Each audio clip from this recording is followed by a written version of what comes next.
नमस्कार दोस्तों, समीक्षा इंस्टीट्यूट के यूट्यूब चैनल में आपका बहुत बहुत स्वागत है। और जैसा कि आप सभी जान रहे हैं कि हम मध्य प्रदेश लोक सेवा आयोग के बाहर खड़े हुए हैं और जहां पे अभी असिस्टेंट प्रोफेसर का इंटरव्यू चल रहा है। तो हमारे साथ एक सर जुड़ चुके हैं जो अभी अभी इंटरव्यू देके जस्ट बाहर आ रहे हैं। तो ये अपना अनुभव आपके साथ साझा करेंगे और बताएंगे इनसे क्या क्या तरह के प्रश्न पूछे गए। सर, हमारे व्यूअर्स को अपना नाम बताइए। मेरा नाम अमित भार्गव है और जैसे ही मैं अंदर एंटर हुआ तो उन्होंने सबसे पहले मेरा नाम ही पूछा, उसके बाद मेरा रोल नंबर पूछा, उसके बाद मैं शिवपुरी से हूँ, तो उन्होंने कहा कि शिवपुरी से कौन से क्रांतिकारी का संबंध रहा है, तो मैंने बताया तात्या टोपे से।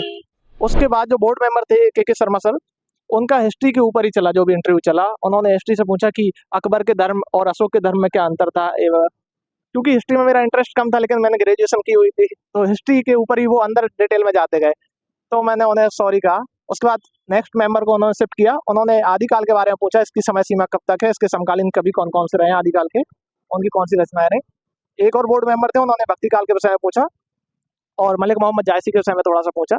और फिर उन्होंने चौथे मेंबर को बोल दिया। उन्होंने काव्य शास्त्र में चले गए जो कि मेरा वीक पॉइंट था कि रस सिद्धांत क्या होता है, अलंकार सिद्धांत क्या है, वक्रोक्ति के कितने भेद होते हैं, ये सब। और उसके बाद करीब 10 मिनट के आसपास चला होगा, 10 से 12 मिनट, और क्योंकि लंच टाइम होने वाला था 2 बजे जस्ट, तो फिर उन्होंने कहा ठीक है जाइए, आपसे मिलकर अच्छा लगा, बाहर आ गए। आपसे बोर्ड टीचिंग कराई गई? नहीं, बोर्ड टीचिंग नहीं कराई। और जैसा कि बताया रहा है कि बहुत से लोगों ने बताया कि हॉबीज जो वो लिखे थे उससे पूछा जा रहा है प्रश्न, तो आपसे कुछ पूछे गए? हाँ, मेरी हॉबी थी शायरी सुनना, तो उन्होंने मुझसे पूछा कि हम आपको एक शायरी सुनाते हैं, आप उसे पूरा करना कि पूरी क्या है। उन्होंने कहा, निकलना खुल्द से आदम का सुनते आए हैं हम मगर बड़े बेआबरू होकर तेरे कूचे से हम निकले। तो ये शायरी मैंने सुनी हुई थी, बहुत बार बोली भी थी, लेकिन बोले इसे पूरा करो। अभी लास्ट की लाइन थी, इसकी पहली लाइन कुछ और थी। अब वो मुझे याद तो है लेकिन याद नहीं आ रही थी उस टाइम, बहुत दिमाग में जोर डाला लेकिन याद नहीं आई, तो मैंने सॉरी बोल दिया। अभी बाहर निकल के वो याद आई थी, अब शायद फिर से भूल गया क्योंकि उसकी लास्ट लाइन ज्यादा फेमस है। तो मैंने कहा कि सर लास्ट मुझे ये आखिरी लाइन है, पहली लाइन याद नहीं आ रही, इस समय सुनी हुई तो है मेरी। बस इतना ही पूछा। और आपसे पीएचडी के सवाल कोई पूछे? नहीं, मेरी पीएचडी है नहीं, मेरी अभी अभी पोस्ट ग्रेजुएशन ही हुई है 23 में। और कोई सवाल किस तरीके से क्या पूछा गया बोर्ड मेंबर का? कोई क्रॉस क्वेश्चन, रीतिकाल, व्याकरण या और कुछ प्रश्न? नहीं, क्रॉस क्वेश्चन कुछ भी नहीं किया। हाँ, एक मेंबर ने एक उद्धव शतक का उदाहरण बोला था, 2 पंक्तियां बोली थी, उसमें बताया था, कुछ पंक्ति मुझे तो याद नहीं था, मैंने उद्धव शतक पढ़ा है, कि इस पंक्ति से क्या आशय है, इसमें इस शब्द का क्या अभिप्राय है। अब चूंकि वो पंक्ति कभी पढ़ी ही नहीं थी, तो मैंने कहा सॉरी सर, जानकारी नहीं है मुझे इसके विषय में।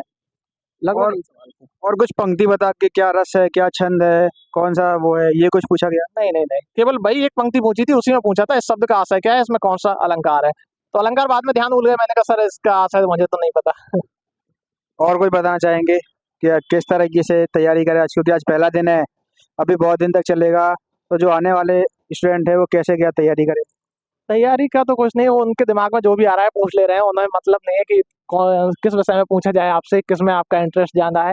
उन्होंने अपने अनुसार ही पूछे, मुझसे कुछ नहीं पूछा कि आप किस विषय में बात करना चाहोगे। अगर ऐसा कुछ पूछते तो साहित्य मेरा मतलब मजबूत पक्ष था, लेकिन वो व्याकरण की तरफ चले गए, एक बार वक्रोक्ति के भेद पूछे, वो रस सिद्धांत की तरफ चले गए, और एक बोर्ड मेंबर हिस्ट्री की तरफ चले गए तो सारा गलत दिशा में चला गया। हालांकि जिन्होंने 2 मेंबर ने साहित्य के विषय में पूछा वो संतुष्ट थे, उनसे कोई समस्या नहीं थी। जैसे आप एमपी से, तो एमपी के कवि, कोई कविता?